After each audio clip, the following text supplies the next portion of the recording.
Hello students, आज हम chapter 2 lines and angles में कंपेयरिंग एंगल्स करेंगे। नीचे आपकी बुक में इस तरह की फिगर्स दिए हुए हैं। इस पे देखिए, पहले आपको फाइंड आउट करना है कहाँ एंगल्स बन रहे हैं। देखेंगे आप एनिमल्स के जो माउथ ओपन हो रहे हैं, यहाँ पे सब एंगल्स बन रहे हैं आपको। और इसमें आपको बताना है कि कौन सा एंगल छोटा है और कौन सा बड़ा है, मतलब स्मॉलर टू लार्जर की तरफ आपको अरेंज करना है इसमें। तो आप ध्यान से देखेंगे तो फिश ने देखो यहाँ छोटा सा अपना मुंह खोला, यहाँ पे एक एंगल बन रहा है। बर्ड ने काफी बड़ा मुंह खोला हुआ है, यहाँ एक एंगल बन रहा है। क्रोकोडाइल ने भी खोला, यहाँ एक एंगल बन रहा है। और स्नेक ने भी जो अपना ये मुंह खोला हुआ है, यहाँ पे एंगल बन रहा है। तो इसमें आप देखोगे सबसे छोटा एंगल कहाँ बन रहा है, फिश का छोटा सा मुंह खोला हुआ है इसने एकदम। तो अगर हम स्मॉलर टू लार्जर की तरफ करें तो पहले नंबर पे आएगा फिश, सेकंड क्रोकोडाइल,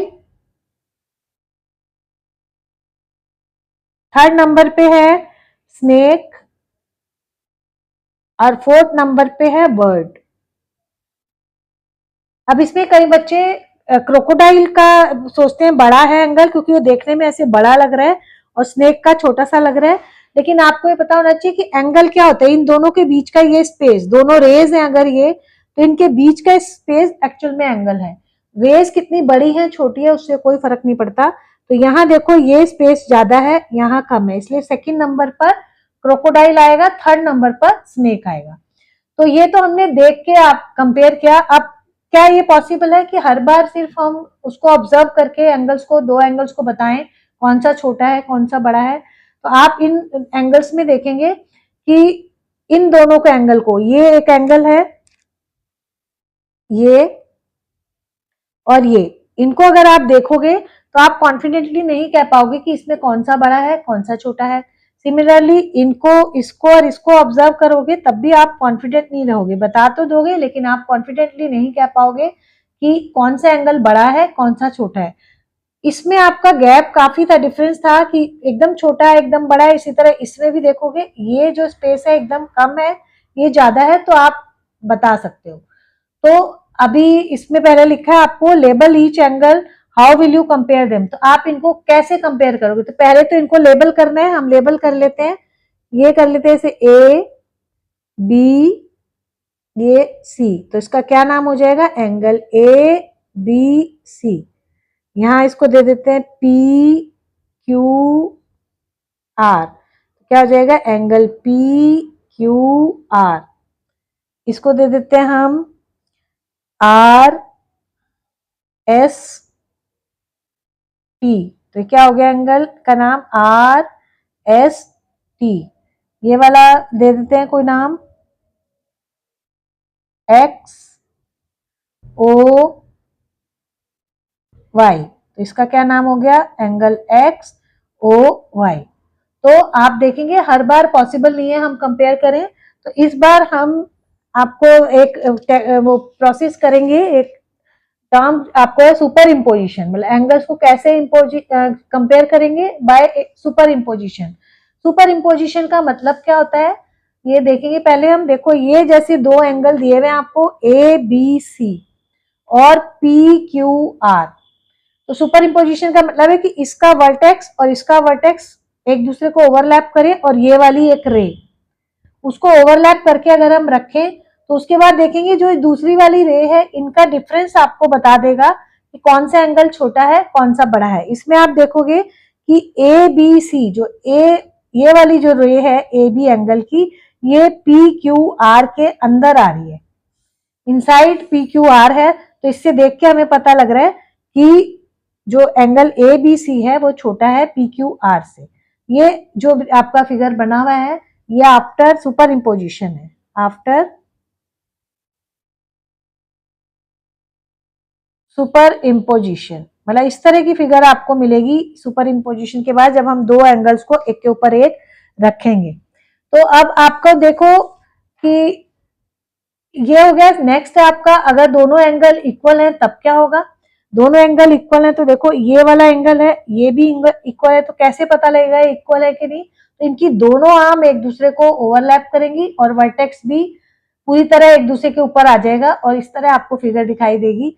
तो ये वाला एंगल इसके इक्वल है, ये देखो ये इसका जो एक ही रे पे लाई कर रहे हैं, ए ओ बी और एक्स ओ बी, ऐसी ओ वाई बी और ओ बी बी, तब हम कहेंगे एंगल्स आर, क्या बोलेंगे इनको, एंगल्स आर इक्वल। तो देखो इसको समझने के लिए ये कुछ एंगल्स बनाए हैं मैंने, ये देखिए, एक ये एंगल है मैचस्टिक से बनाया है, एक ये एंगल है। इन दोनों एंगल को आप सिर्फ देख के ही बता सकते हो कि ये एंगल बड़ा है, ये एंगल छोटा है। अब अगर हम इसको सुपर इम्पोज, मतलब इसको ऐसे रख दें इसके ऊपर, देखो फिगर में अगर समझ में नहीं आए तो इसमें समझ में आएगा आपको। ये वाली रे और वर्टेक्स एक दूसरे के ऊपर है, और आप देख रहे हो ये दोनों डिफरेंस है, तो ये जो ऊपर वाला एंगल है ये वाला, क्योंकि ये इसके अंदर लाई कर रहा है, एंगल के अंदर आ गया है, तो ये वाला एंगल छोटा है, जो नीचे है एंगल वो बड़ा है। अच्छा, अगर हम ये एंगल ले एक, तो आप देखोगे इसमें और इसमें डिफरेंस बताना मुश्किल है, तब भी हम ऐसे इसको सुपर इम्पोज करेंगे और आपको पता लग जाएगा कौन सा एंगल बड़ा है कौन सा एंगल छोटा है। अगर एक और एंगल हम लेते हैं, देखिए, तो आपको देखने से लग रहा है कि एक इक्वल है, चेक कर लेते हैं हम क्या ये एक दूसरे को सुपर इम्पोज कर रहे हैं। ये देखिए, इसको ऐसे रखेंगे तो जो इक्वल एंगल होंगे वो इस तरह एक दूसरे को ओवरलैप करेंगे, आर्म्स भी एक दूसरे के ऊपर है, वर्टेक्स भी और ये भी, यही हमने फिगर में ड्रॉ किया है। इस तरह के एंगल्स को हम कहेंगे इक्वल एंगल। इसी टॉपिक पे बेस्ड आपकी एक्सरसाइज है, figure it out, page number 23 पे। इसका फर्स्ट क्वेश्चन है, fold a rectangular sheet of paper then draw a line along the fold. आपको एक रेक्टेंगुलर शीट ऑफ पेपर लेनी है और उसको फोल्ड करना है, और उस फोल्ड पे जो लाइन बनेगी उसको ड्रॉ करना है। Name and compare the angles form between the fold and the sides of the paper. जो साइड ऑफ द पेपर है और उस फोल्ड के बीच में जो एंगल बनेंगे उनको नेम देना है आपको और उनको कंपेयर करना है। Make different angles by folding A rectangular sheet of paper, और आपको इस तरह से कई एंगल्स बना लेने and compare the angles which is the largest and smallest you made. इसमें से आपको बताना है कौन सा लार्जेस्ट है कौन सा स्मॉलेस्ट है।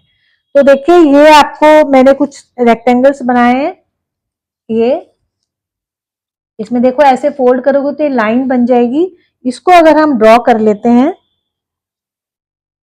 ये देखिए इस पे अगर हम ये लाइन ड्रॉ कर लेते हैं, ये तो यहाँ पे जो ये साइड है यहाँ एक एंगल बन रहा है, यहाँ भी एक एंगल बन रहा है, ये एक एंगल बन रहा है। यहाँ देखो ये छोटा है ये वाला बड़ा है एंगल, ये साइड है इसकी पेपर की, यहाँ भी बन रहा है लेकिन इसमें फोल्ड नहीं आ रहा है, तो हमें फोल्ड और साइड पे जो एंगल है वो बनाने हैं। इसी तरह आप और भी बना सकते हैं, देखिए इसमें ऐसे बनेगा, यहाँ पे लाइन ड्रॉ करेंगे आप और ये एंगल बनेगा ये वाले, यहाँ एक यहाँ एक यहाँ, इधर और इधर। इसमें देखो ये बड़ा है ये छोटा है। तो आपको ये एक फिगर बनाई है मैंने, इसमें देखेंगे ये अगर फोल्ड है और इसको हम नेम दे देते हैं ए बी सी और डी। तो आप देखोगे ये जो फोल्ड की लाइन है इसमें, इस पे कहाँ कहाँ एंगल बन रहा है आपका। तो एक एंगल तो इधर बन रहा है, ये इधर भी बन रहा है एक एंगल इधर बन रहा है और इधर बन रहा है एक एंगल। तो आप देखोगे ये जो एंगल है ये बड़ा है, देखो इन दोनों का इस रे और इस रे के बीच में जो गैप है वो ज्यादा है, ये कम है। सिमिलरली इसमें ज्यादा है इसमें कम है। तो लार्जेस्ट एंगल कौन से हो गए, ये वाला एंगल हो गया एक, तो लार्जर एंगल एक ये हो गया, इसमें ये स्मॉलर हो गया ये भी स्मॉलर हो गया। तो हम लिख लेंगे लार्जर एंगल कौन कौन से हैं,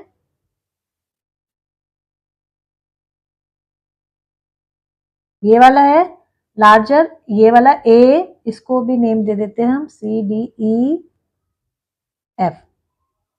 तो ये हो जाएगा आपका, इस ये दो रे के बीच में बन रहा है ना ये वाला एंगल लार्जर वाला, तो A E F, angle A E F. और दूसरा लार्जर कौन सा, ये वाला एंगल ई एफ सी, ये वाला angle angle E F C. अब स्मॉल कौन सा है, स्मॉलर एंगल, वो भी लिख लेते हैं हम, वो आपका है B E F, angle B E F. दूसरा क्या है, ये वाला है E F D, angle E F D. आपको ये ध्यान रखना है कि वर्टेक्स को सेंटर में लिखना है। अब है क्वेश्चन नंबर 2। क्वेश्चन नंबर 2 में in each case determine which angle is greater and Y. आपको एक फिगर दी हुई है और क्वेश्चन दिए हुए, इसमें से बताना है कौन सा एंगल बड़ा है और क्यों बड़ा है। तो पहला आपका ए ओ बी और एक्स ओ वाई। देखो ए ओ बी कौन सा है, ये है ए ओ बी, और एक्स ओ वाई कौन सा है, देखो ये है। तो ये तो देख के भी पता लग रहा है आपको कि ए ओ बी इज बिगर। तो A O B is bigger than X O Y.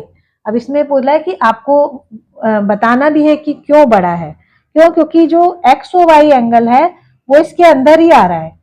तो हम इसमें लिख देंगे कि क्यों बड़ा है ये, क्योंकि X O Y, because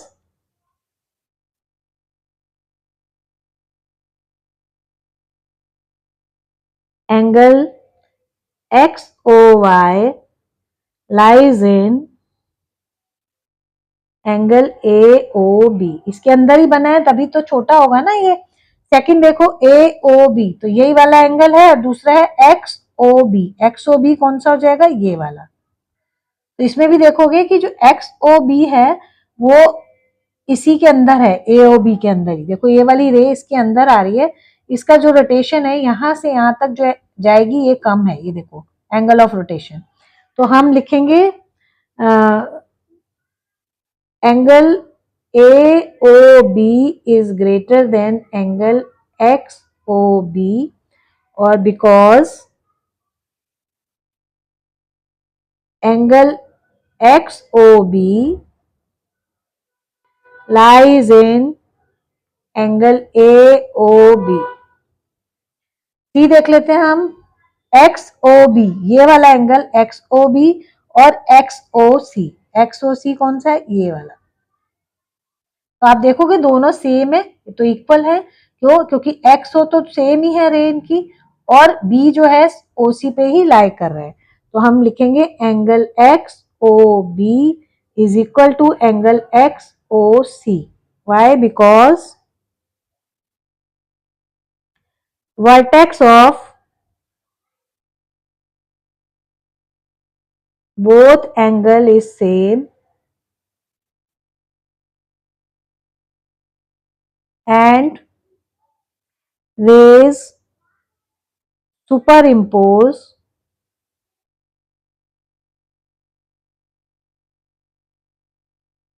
each other. एक दूसरे को सुपर इम्पोज कर रही हैं, एक दूसरे के ऊपर आ रही हैं एकदम, इसलिए दोनों इक्वल है। तो ये सेकंड पार्ट था। थर्ड क्वेश्चन कर लेते हैं। इसमें थर्ड क्वेश्चन में which angle is greater, X O Y और A O B. X O Y पहले देखो कौन सा है, एक्स ओ वाई, ये वाला एंगल हो गया एक्स ओ वाई, और A O B, A O B कौन सा हो गया, ये वाला हो गया ए ओ बी। इसमें से कौन सा बड़ा है? तो इसमें थोड़ा मुश्किल है, हम देखेंगे कि एंगल ए ओ वाई, ये जो स्पेस है ये दोनों में आ रहा है। देखो इसमें भी आ रहा है, इंक्लूड हो रहा है जब इसमें ले रहे हैं तो ये पार्ट, और जब हम ए ओ बी की बात करें तब भी ये जो एंगल है वो दोनों में है, तो इतना ये स्पेस तो कॉमन है। अब अगर हम इस स्पेस को कंपेयर कर ले, ये वाला स्पेस, तो हमें पता लग जाएगा कि कौन सा एंगल बड़ा है। तो आप देखोगे ये स्पेस ज्यादा है, जो एक्स ओ ए वाला, ये वाला स्पेस ज्यादा है, जो किस में लाई कर रहा है, एक्स ओ वाई में। तो ए ओ बी का ये जो स्पेस है ये कम है, तो हम कहेंगे angle X O Y, X O Y, angle X O Y is greater than angle A O B. Why? Because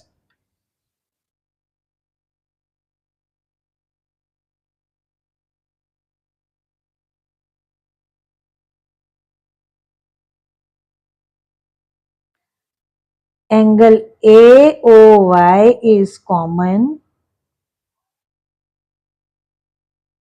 in both angles as X O A has more amount of rotation then angle Y O B. हम इसको देख के बता देंगे कि ये x O Y बड़ा है। तो ये था लास्ट क्वेश्चन इस फिगर इट आउट का। आज हम यही कंप्लीट करते हैं। नेक्स्ट वीडियो में हम नेक्स्ट टॉपिक के साथ मिलेंगे। तब तक के लिए गुड बाय।